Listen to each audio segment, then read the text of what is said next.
Ya, mari buka dalam kitab Roma pasal yang ke-12 ayat 1 dan 2. Ini tema gereja kita di bulan ini adalah Surrender to the King. Katakan surrender to the King. Ya, Roma pasal 12 ayat 1 sampai 2. Yuk kita baca sama-sama. 1, 2, 3. Karena itu, saudara-saudara, demi kemurahan Allah, aku menasihatkan kamu supaya kamu apa saudara? Mempersembahkan tubuhmu sebagai persembahan yang hidup, yang kudus, yang berkenan kepada Allah. Itu adalah janganlah kamu menjadi tetapi berubah oleh sehingga apa yang baik, yang berkenan kepada Allah dan yang sempurna. Saudara tahu nggak saudara bahwa dikatakan ini persembahkanlah tubuhmu sebagai persembahan yang hidup, kudus dan berkenan kepada Allah, itu adalah ibadahmu yang sejati. Waktu saya membaca teks aslinya dipakai kata logikos. Ibadahmu yang sejati itu artinya ibadah yang logik. Logikos itu artinya masuk akal. Loh, kok ibadah kok logikos ya saudara? Artinya apa? Bahwa sebenarnya mempersembahkan tubuh kita sebagai persembahan yang hidup, kudus dan berkenan itu sesuatu yang mungkin. Katakan yang mungkin. Kalau dalam perjanjian lama PL ada sebuah persembahan, yaitu binatang itu harus hidup. Yang kedua, binatang itu nggak boleh cacat. Betul saudara? Maka dalam perjanjian baru Tuhan meminta kita mempersembahkan tubuh kita. Diawali dengan sebuah kata, karena itu. Apa maksudnya karena itu? Ini adalah sebuah maksud atau alasan. Alasan yang paling tepat adalah demi kemurahan Allah. Mengapa kita patut mempersembahkan tubuh kita dan hidup kita? Karena apa? Kita sudah dapat apa? Kemurahan Allah. Dalam teks aslinya bukan hanya kemurahan saudara, tapi dikatakan itu jamak yang artinya lah kemurahan. Artinya kemurahannya itu banyak, bukan sekali. Saudara lihat baik-baik, apa kemurahan-kemurahan yang kita dapatkan. Kalau saudara membaca kitab Roma dan mulai pasal 1, dikatakan di sana bahwa pasal 1 sampai 11 itu menerangkan begitu jelas bagaimana orang percaya hidup oleh kemurahan Allah. Dulu kita orang berdosa, di bawah murka Allah, dan kita dibenarkan. Itu kemurahan yang pertama. Jadi kita bangsa yang kudus, umat pilihan Allah. Tapi dulu kita bukan bangsa pilihan. Sepakat saudara ya? Kemurahan yang kedua dikatakan Roma pasal 3 sampai 4. Oleh anugerah Kristus kita dibenarkan. Jadi kita dibenarkan karena kebaikan Tuhan. Roma pasal 5 dikatakan sejak saat kita terima Kristus, kita ini hidup dalam damai sejahtera. Yang paling mahal hari ini hidup apa? Dalam damai sejahtera. Terus dikatakan hidup dalam damai sejahtera. Kita hidup dalam kasih karunia. Dan kita hidup dalam pengharapan. Karena kita tahu banyak orang hari ini hopeless, tanpa pengharapan. Udah deh mati aja. Nah, ada kalimat kayak gitu tuh udah gak punya harapan. Udah deh pulang saja. Udah gak ada harapan saudara. Dosa tidak lagi berkuasa. Roma pasal 6 sampai 7 atas hidup kita karena ada Roh Kudus. Artinya bisa gak berbuat dosa? Bisa. Jatuh dalam dosa bisa gak? Bisa. Tapi tidak berkuasa. Itu bedanya ya. Iya. Selanjutnya pasal 8 bahwa Roh Kudus menyertai kita. Bahkan kalau kita Matius kita sertai sampai akhir zaman. Bahkan Roma pasal 8, tidak ada yang dapat memisahkan kita dari kasih Kristus. Mau apa itu? Penganiayaan, pembunuhan, apapun sakit penyakit, kata Alkitab, tidak ada yang dapat memisahkan kita dari kasih Kristus. Roma pasal 9 dikatakan bahwa kita ini dulu adalah cabang zaitun liar. Tapi kata Alkitab, dicangkokkan. Bayangin ya, bangsa Israel yang asli aja macam-macam dipotong. Kita ini bangsa itu apa? Liar. Betul ya?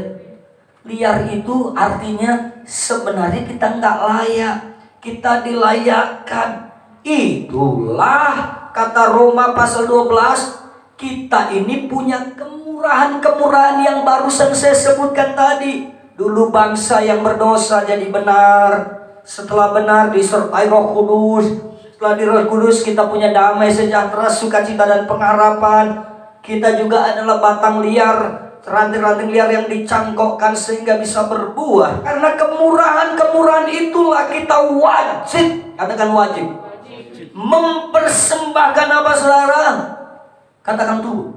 Persembahan yang paling logikos adalah, yang paling masuk akal, itu tubuh kita, bukan harta kita. Kalau ada kata logikos, sesuatu yang masuk akal, saudara lihat baik-baik.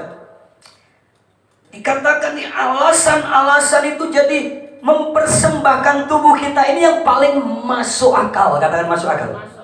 Karena kalau tubuh itu dipersembahkan, itu sesuatu yang masuk akal. Tapi tubuh yang hidup. Karena kalau mati udah gak masuk akal. Selama saudara mati, saudara gak bisa memuji Tuhan lagi kan? Karena udah mati. Saya melihat begini saudara, waktu Tuhan memerintahkan gitu, saudara-saudara, demi kemurahan Allah, katakan demi kemurahan-kemurahan Allah. Alasan saudara menyembah, alasan saudara beribadah itu karena saudara sudah dapat apa? Kemurahan-kemurahan Tuhan. Alasan saudara memberi itu karena saudara sudah dapat apa? Kemurahan Tuhan. Alasan saudara mengasihi karena apa? Saudara sudah mendapatkan apa? Kemurahan-kemurahan. Kalau saudara sadar bahwa hidupmu adalah kemurahan Tuhan, saudara gak mau main-main kok sama Tuhan. Serius.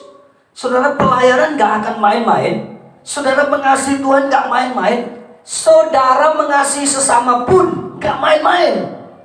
Karena saudara sadar, kalau aku sampai hari ini ada, itu bukan karena kemurahanku, tapi karena apa? Kemurahan Tuhan.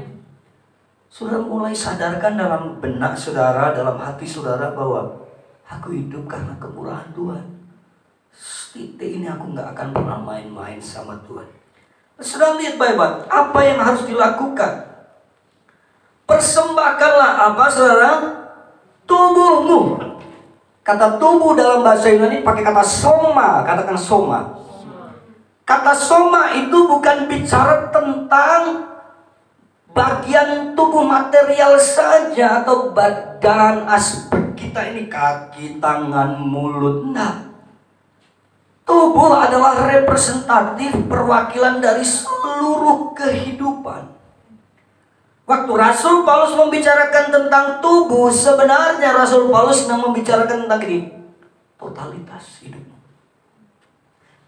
Jadi waktu Rasul Paulus berkata begini, persembahkanlah somamu ini loh, tubuhmu, dia sedang bicara gini. Ketika kamu mempersembahkan tubuhmu, dia berkata gini, ini adalah totalitas kehidupanmu. Anda nggak boleh berkata begini, ini bagian Tuhan di hari Minggu, di hari Senin sampai Sabtu bagian gua. Nggak ada yang bisa disembunyikan dari Tuhan. Banyak orang Kristen berpikir gini, sorry Tuhan, kalau yang ini gua suka, Tuhan nggak boleh ikut-ikut dong. Waktu kita berkata begini, aku pengen mempersembahkan soma, tubuh, artinya totalitas. Dari mana kita tahu? Ayat yang pertama berkata begini, diwakili tubuh, persembahkanlah tubuhmu. Ayat yang pertama. Roma pasal 12 ayat 2 berkata ini. Dia berkata, persembahkanlah itu akal budimu. Itu berbicara aspek batiniah. Jadi waktu Paulus menekankan persembahkanlah somamu, itu meliputi aspek jasmaniamu. Yang kedua aspek apa? Batiniamu. Dua-duanya artinya seluruh kehidupan harus dipersembahkan kepada Tuhan. Gak boleh ada yang sisa. menyembah serius, ibadah serius, berdoa serius. Sepakat katakan amin? Ya. Karena Tuhan ketika berkata gini, soma, itu bukan hanya tubuhmu itu loh. Kan ada banyak orang ke gereja tapi otaknya lagi mikirin tempe penyet sana, ya kan? Ada orang tubuhnya di gereja pikirannya kemana-mana. Karena ada orang ke gereja udah mikir, nanti janjian sama temen main FF di alun-alun. Tubuhnya di gereja, otaknya nggak tahu bergeril ya. Kenapa? Tubuh di gereja, pikiran melang. Iya ya, kompor tadi udah dimatiin belum ya? Air keran tadi, aduh saudara. Kenapa saudara? Karena kita belum total. Haleluya. Kata soma, waktu saya tahu kata ini, saya bilang gila ya Tuhan. Banyak orang cuman mengerti kata tubuh, ya udah deh, tubuhnya datang ke gereja. Dengerin bapak-bapak, Anda nggak bisa kucing-kucingan sama Tuhan. Anda kucing-kucingan sama pendeta masih bisa. Bahkan kucing-kucingan sama pasanganmu masih bisa. Ya kan? Saudara nggak bisa kucing-kucingan sama Tuhan. Kucing-kucingan sama pasangan masih bisa. Kucing-kucingan sama gembala sama pendeta masih bisa. Soma itu penting. Artinya saudara total. Kalau saudara bilang, Bapa, ku persembahkan apa? Nah, itu lagu lama sekali. Ku sembah Kau Tuhan. Mari semua yang mau melayani nangis. Luar biasa. Saudara, soma bukan hanya tubuhmu yang nongol. Amin saudara. Kenongolan saudara di gereja ini bersyukur, saya seneng. Tapi bukan titik itu kata Tuhan. Totalitas. Haleluya. Melayani memuji Tuhan total. Amin. Mau goyang silakan, mau nangis silakan, angkat tangan, itu namanya orang total, Pak. Gak perlu nunggu worship leader nyuruh-nyuruh saudara. Ya. Sepakat? Katakan amin. Ya. Seluruh kehidupan diberikan sebagai persembahan yang hidup, kudus, berkenan kepada Allah. Paulus sedang berkata, waktu kita datang kepada Tuhan, artinya kita tidak lagi separuh Tuhan, separuh dunia. Seluruh untuk Tuhan. Saya melihat kebenaran ini, saya bilang, Tuhan masih jauh kita ini. Jauh. Tapi kita mau berjuang. Iya, kita mau berjuang. Jangan tangan melayani Tuhan, mulut suka maki-maki, itu nggak total, akan soma. Ya. Kalau kita gagal di masa lalu, semua orang pun pernah gagal. Semua tokoh Alkitab kecuali Tuhan Yesus pernah gagal. Betul ya? Bahkan Abraham yang disebut orang beriman pun di titik tertentu dia nggak punya iman. Iya kan? Dikasih Hagar, ambil aja, berarti dia nggak punya iman. Bahkan Daud yang disebut orang berkenan, dia juga nggak berkenan amat. Dia selingkuh, betul? Berkenannya di mana? Semua orang pernah gagal, tapi saya tahu Tuhan nggak pernah melihat masa lalu kita. Tuhan melihat hari ini dan masa depan kita. Saudara, soma, katakan soma. Totalitas. Anda sebagai guru total, Anda sebagai ibu rumah tangga total, bisnismen total, Anda sebagai pelayan Tuhan total, mahasiswa total. Waktu kita sebagai suami istri total di hadapan Tuhan, saya cuma percaya, saya yakin Tuhan akan membuka jalan-jalan yang buntu buat hidup kita. Yang kedua dikatakan begini, istilah persembahkanlah tubuhmu. Katakan soma, artinya totalitas hidup. Katakan totalitas hidup. Yang kedua dikatakan persembahkanlah tubuhmu sebagai persembahan yang hidup. Kata hidup itu dalam bahasa Yunani pakai sosan. Katakan sosan. Nah, hidup di sini bukan tentang terus menerus hidup, bukan tentang itu. Bukan lamanya hidup, bukan. Ya, bukan. Berapa lama kamu hidup? Itu bukan nggak pakai kata sosan. Ya. Tetapi kata hidup di sini adalah hidup yang sudah ditebus, hidup yang sudah dihidupkan oleh Kristus. Ini saya menyebutnya menjadi kualitas hidup. Kalau yang pertama tadi totalitas hidup, totalitas kehidupan saudara. Tapi kata sosan artinya hidup yang berkualitas, kualitas hidup. Saudara, adalah lebih baik kita mengaitkan kata hidup dengan kehidupan di dalam Kristus. Bukan hidup sekedar hidup. Bukan hidup yang dimaksud lamanya hidup, perjalanan hidup. Buat apa hidup lama tapi nggak berkualitas? Kan begitu. Ya kan? Henok tidak lama hidup, 365 tahun. Tapi hidupnya berkualitas.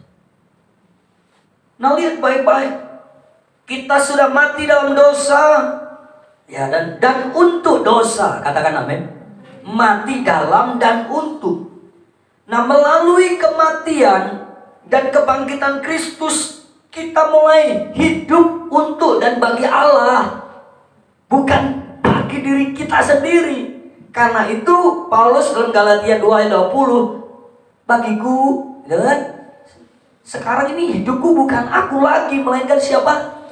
Kristus yang hidup di dalam aku. Bahkan Filipi pasal 1 ayat 21 kan, bagiku hidup adalah Kristus, mati adalah keuntungan. Kita mati dalam daging kita dan hidup roh kita yang kuat. Itulah yang sebenarnya makna kehidupan yang kita persembahkan di dalam Tuhan. Kehidupan seperti inilah yang kita harus persembahkan, yang sudah diperbaharui. Bukan hidup yang asal-asalan. Amin, saudara. Waktu Paulus ngomong gini, persembahkanlah tubuhmu somamu, artinya totalitas semua hidupmu, tapi dipakai kata yang kedua, hidupmu, ya, sosan, yang artinya bukan hidup yang asal-asalan. Walaupun kita nggak lahiriah lagi, Pak. Kalau yang paling penting dalam hidup kita ketika kita mempersembahkan hidup kita, bukan hidup yang asal-asalan. Saya mau kasih tahu saudara. Saudara, at least saudara ketemu Pak Wali Kota aja nggak asal-asalan kok. Betul nggak? Secara fisikly loh, saya bicara secara fisikly. Pada manusia aja kita ini nggak asal-asalan kok. Sekali lagi yuk, saya nggak bicara fisikly dulu. Fisikly nomor 2. Kalau saudara mau memberi yang terbaik buat Tuhan ya pakaian yang rapi, bersih gitu. Tapi Tuhan bicara lewat Rasul Paulus, dikatakan di sini bahwa hidup itu sosan, yang artinya kualitas hidup, hidup yang sudah ditebus, hidup yang gak asal-asalan. Jadi waktu dia ini persembahkanlah tubuhmu sebagai persembahan yang hidup, artinya waktu kamu mempersembahkan, kamu gak boleh asal-asalan. Jangan beri yang tersisa, tapi beri yang terbaik seluruh hidupmu. Jangan bilang gini, udahlah Sabtu malam minggu kan aku begadang habis-habisan, besok telat ke gereja. Itu namanya yang sisa, saudara. Yang terbaik kamu habis-habiskan untuk kesenangan hidupmu. Yang sisa baru kasih Tuhan. Beri yang terbaik, bukan yang tersisa dalam hidupmu. Udah tahu besok pelayanan, istirahat yang cukup. Amin, saudara. Ya. Apakah saudara masih terikat sesuatu dengan ikatan yang mengikat saudara, yaitu kedagingan, keinginan daging saudara? Hari ini minta Tuhan lepaskan, aku pengen tubuhku dan hidupku ini punya kualitas yang terbaik di hadapan Tuhan. Ya. Jangan minggu menyembah Tuhan, Senin sampai Sabtu menyembah yang lain karena punya ikatan. Yang terakhir Bapak Ibu, yang pertama persembahkanlah apa? Tubuh. Kata tubuh soma, katakan soma. Totalitas kehidupan. Yang kedua hidup, katakan hidup. Sosan, katakan sosan. kualitas kehidupan. Katakan kualitas kehidupan. Yang ketiga, persembahkanlah tubuhmu sebagai persembahan yang kedua, yang kudus. Ya kan? Yang kudus, katakan kudus. Kata kudus, ya, memahami kata kudus itu nggak sulit, gampang. Kudus artinya adalah dipisahkan dari, yang kedua dipisahkan untuk. Oke, pelan-pelan. Dipisahkan dari, kata ayat yang pertama dipisahkan dari dunia. Yang kedua dipisahkan untuk, kata untuk itu tujuan. Untuk siapa? Dipisahkan untuk Tuhan. Yang pertama dipisahkan dari dunia. Saudara sadar bahwa saudara bukan dari dunia ini? Kata Alkitab bahwa kita ini bukan orang-orang dunia. Ya kan? Sekalipun kita ada di dunia. Sekaya Wanking pun mati, hartanya gak dibawa. Ya kan? Apalagi kita yang gak kaya. Ya kan? Gak bawa apa-apa. Jadi kalau hidupmu cuma fokusnya ke dunia, lupa sama yang ini, selesai. Dipisahkan dari dan dipisahkan untuk, ya. Ayat yang kedua berbicara dipisahkan dari dunia. Jangan serupa dengan dunia. Gak boleh serupa, men. Karena kitab Kejadian pasal 1, kita diciptakan serupa dan segambar Tuhan. Sedangkan ayat yang pertama di pasal yang ke-12, dipisahkan, persembahkanlah tubuhmu. Ini dipisahkan untuk Tuhan. Ya. Nah, saudara lihat, dipisahkan. Tapi tahukah saudara kata kudus di dalam bahasa Ibrani dipakai kata kados. Katakan kados. Nah, kata kados dalam bahasa Inggris dipakai above, yang artinya hidup di atas rata-rata. Wow, katakan wow. Jadi di atas rata-rata. Jadi waktu Tuhan ngomong begini, persembahkanlah tubuhmu sebagai persembahan yang hidup, kualitas hidupmu. Yang kedua, yang kados. Bahasa Yunani pakai kata hagios, yang artinya hidup di atas rata-rata. Piye Pak penerapannya hidup di atas rata-rata? Konco kemangan sak piring, aku rong piring. Mana? Iya. Betul. Ya kan rata-rata ke bro ya. Kan? Koncoku bolos rong dino, aku patang dino. Itu rata-rata. Di atas rata-rata ya. Enggak. Dikatakan dia hidup di atas rata-rata. Ya. Jadi kudus, apa yang dilakukan hidup di atas rata-rata itu piye, Pak? Ya. Gimana, Pak? Bu, hidup di atas rata-rata gimana? Udah toh, ayat yang sebelumnya ngomong. Kita nggak boleh serupa dengan dunia. Kalau mau serupa dengan dunia itu rata-rata.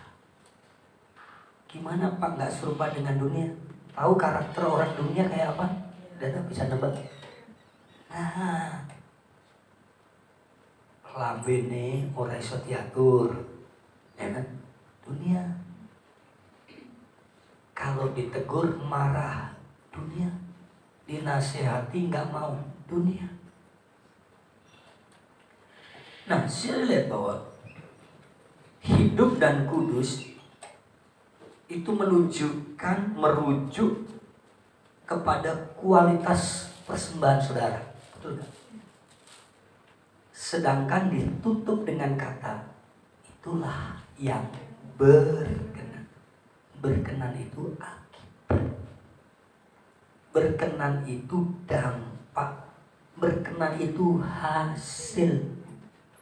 Anda pengen persembahanmu berkenan kepada Tuhan? Duanya. Hidup dan kudus. Hidup di situ kualitas hidupmu, kudus di situ di atas rata-rata hidup.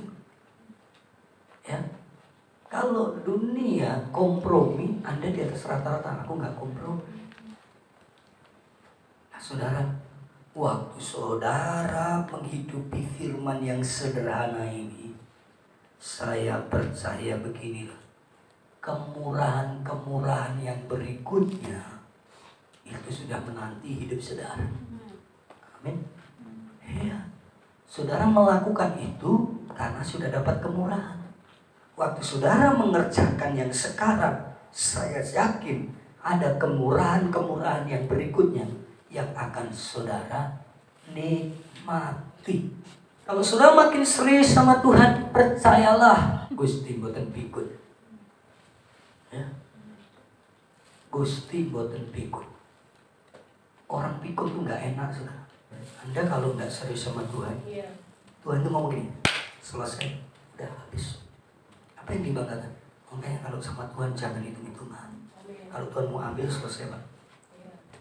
Kalau Anda nggak mau ditegur sama orang tua rohanimu, saya selalu bilang tuh, keadaan yang akan menegur kamu.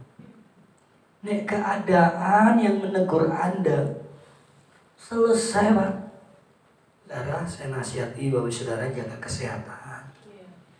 Ya, kalau melihat panjang umur, mau melihat generasi Anda, anak-anak Anda yang terikat rokok, minuman keras, terikat junk food, minum-minuman soft drink, mulailah ganti merek yang lain, ya kan? Air galon. Iya, itu sehat sudah, sehat lu yang murah. Jangan suka ditegur keadaan, amin. Iya, waktu Tuhan menegur lewat firman-Nya, lewat hamba Tuhan yang berkhotbah, siapapun dia, dengerin, praktekin. Ojo sampai apa? Keadaan.